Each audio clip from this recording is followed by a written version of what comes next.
নমস্কাৰ ছাত্ৰ ছাত্ৰীসকল, আশা কৰোঁ তোমালোক সকলোৱে ভালে কুশলে আছা। আজি মই সপ্তম শ্ৰেণীৰ আঁখো কি দেখভাল নামৰ পাঠটোৰ দ্বিতীয় অংশটোৰ পাঠদান আগবঢ়াবলৈ লৈছোঁ। প্ৰথম অংশটোত আমি পাইছিলোঁ যে মোহিনীয়ে কিদৰে তাইৰ চকুত ধূলিকণা সুমুৱাত তাইৰ চকুজুৰি মোহাৰি আছিলে আৰু ককাকে তাইক আই কাপত গোলাপ জল দি তাইৰ চকুজুৰি ধুই ল'বলৈ দিছিলে। এনেদৰে ককাক আৰু মোহিনীৰ মাজৰ বাৰ্তালাপৰ মাজতে নিষ্ঠাৰ প্ৰৱেশ হৈছিলে আৰু নিষ্ঠাই আহি কৈছিলে যে তাই চিকিৎসকৰ ওচৰৰ পৰা আহিছে আৰু তাইৰ চকুজুৰি অতি দুৰ্বল হৈ গৈছে, সেয়ে তাই এতিয়াৰে পৰা চশমা পিন্ধিব লাগিব। এতিয়া আমি তাৰ পিছৰ অংশটোলৈ আগবাঢ়িছোঁ। তাৰ পিছৰ অংশটোত চোৱা, মোহিনীয়ে কৈছে, দাদাজি हमारी आँखें कमज़ोर क्यों हो जाती है। তাই সুধিছে ককাকক যে ককা আমাৰ চকু কিয় দুৰ্বল হৈ যায়। তেতিয়া দাদাজি অৰ্থাৎ ককাকে কৈছে, बेटी प्राय पढ़ने लिखने के गलत ढंगों अथवा कई बार जन्म से या किसी बीमारी के फलस्वरूप आँखों में कमजोरी आ जाती है। ककाके কৈছে চোৱা মাজনী, প্ৰায় আমি পঢ়া লিখা কৰোঁতে কিছুমান ভুল নীতি নিয়ম অথবা কেতিয়াবা জন্মগতভাৱেও কিছু বেমাৰৰ ফলস্বৰূপে আমাৰ চকুযোৰ দুৰ্বল হৈ যাব পাৰে। তেতিয়া নিষ্ঠাই কৈছে, दादाजी हमें बताइए कि पढ़ने लिखने के ये गलत ढंग कौन से हैं। निष्ठाই ককাকক সুধিছে যে ককা কোৱাচোন, পঢ়া লিখা কৰোঁতে আমি কোনবোৰ ভুল নীতি নিয়ম কৰোঁ বা কোনবোৰ ভুল নীতি নিয়ম। তেতিয়া दादाजीয়ে কৈছে, ककाके কৈছে, बच्चों हमें पुस्तक को कभी भी आँखों के बिल्कुल पास लाकर या लेटकर या उस पर झुककर नहीं पढ़ना चाहिए। তেতিয়া ককাকে কৈছে যে আমি কেতিয়াও চকুৰে মানে কিতাপখন একেবাৰে ওচৰত আনি পঢ়িব নালাগে, অথবা আমি শুই পঢ়িবও নালাগে, অথবা খুব হাউলি পঢ়িব নালাগে।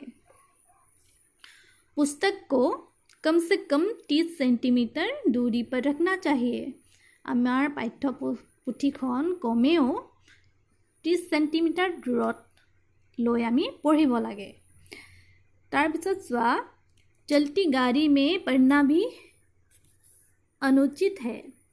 কি কৈছে, চলি থকা বাহনত বা গাড়ীত আমি কেতিয়াও পঢ়াটো উচিত নহয়। बहुत तेज या कम प्रकाश भी आँखों के लिए हानिकारक होता है। অতি বেছি পোহৰ আৰু কম পোহৰ এই দুইটাই হৈছে আমাৰ চকুৰ কাৰণে অতি হানিকাৰক। निष्ठा, दादाजी हमारी आँखें स्वस्थ कैसे रह सकती है।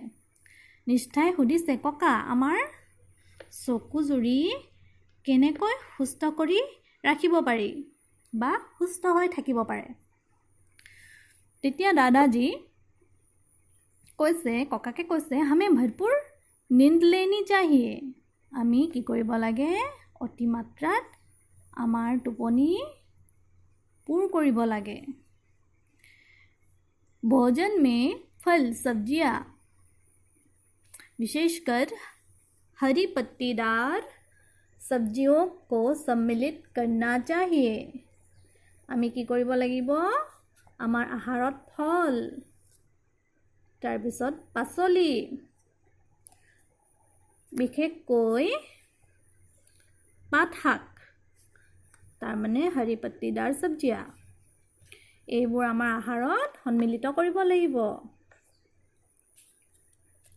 गाजर में तो विटामिन ए भरपूर मात्रा में होता है गाजरत की থাকে অতিমাত্রাত विटामिन ए থাকে जो आँखों के लिए लाभकारी है जी हमार चकुर कारणे अति लाभदायक विटामिन ए की कमी होने पर रतौंधी नामक रोग हो जाता है विटामिन ए कम होले आमार की হয় एबिध रोग হয় এই ৰোগটোৰ নাম रतौंधी তাৰপিছত চোৱা मोहिनी কৈছে दादाजी आगे से हम इन सभी बातों का ध्यान रखेंगे তেতিয়া मोहिनीয়ে ক'লে যে ককা তুমি যিবোৰ কথা ক'লা আমাক বুজালা আগলৈ আমি সকলোবোৰ কথা মনত ৰাখিম আৰু সতৰ্ক হ'ম গতিকে आँखों की देखभाल नाমৰ পাঠটো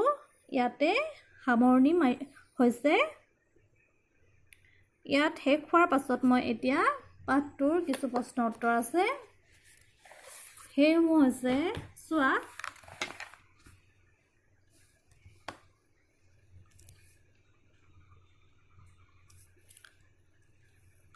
मोहिनी की आंखों से पानी क्यों निकल रहा था मोहिनी की आंखों से पानी निकल रहा था क्योंकि उसकी आंख में कुछ पड़ गया था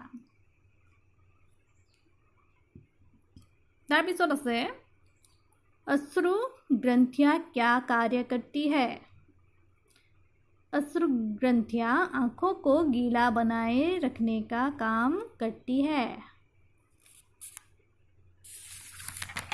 তাৰপিছৰ প্ৰশ্নটো হৈছে आँखें कमज़ोर होने का के क्या कारण है आँखें कमज़ोर होने के क्या कारण है उत्तरটো হৈছে आँखें कमज़ोर होने के यह कारण पाया जाता है कि प्रायः पढ़ने लिखने के गलत ढंगों अथवा कई बार जन्म से या किसी बीमारी के फलस्वरूप आँखों में कमजोरी आ जाती है তাৰপিছৰ প্ৰশ্নটো হৈছে आँखों को स्वस्थ कैसे रखा जा सकता है उत्तरটো হ'ল आँखों को स्वस्थ रखने के लिए हमें भरपूर नींद लेनी चाहिए भोजन में फल सब्जियां विशेषकर हरी पत्तीदार सब्जियों को सम्मिलित करना चाहिए विटामिन ए से भरपूर गाजर तो आँखों के लिए बहुत ही लाभकारी है তাৰপিছৰ প্ৰশ্নটো হৈছে विटामिन ए की कमी होने पर क्या रोग होता है उत्तर হৈছে विटामिन ए की कमी होने पर रतौंधी रोग हो जाता है গতিকে ছাত্ৰ ছাত্ৰীসকল আজিৰ পাঠটোত আমি ইয়াৰ সকলোবোৰ প্ৰশ্ন উত্তৰ কৰিলোঁ গতিকে তোমালোকে ঘৰত এবাৰ পাঠটো ভালদৰে পঢ়ি প্ৰশ্ন উত্তৰবোৰ কৰিবা আজিলৈ ধন্যবাদ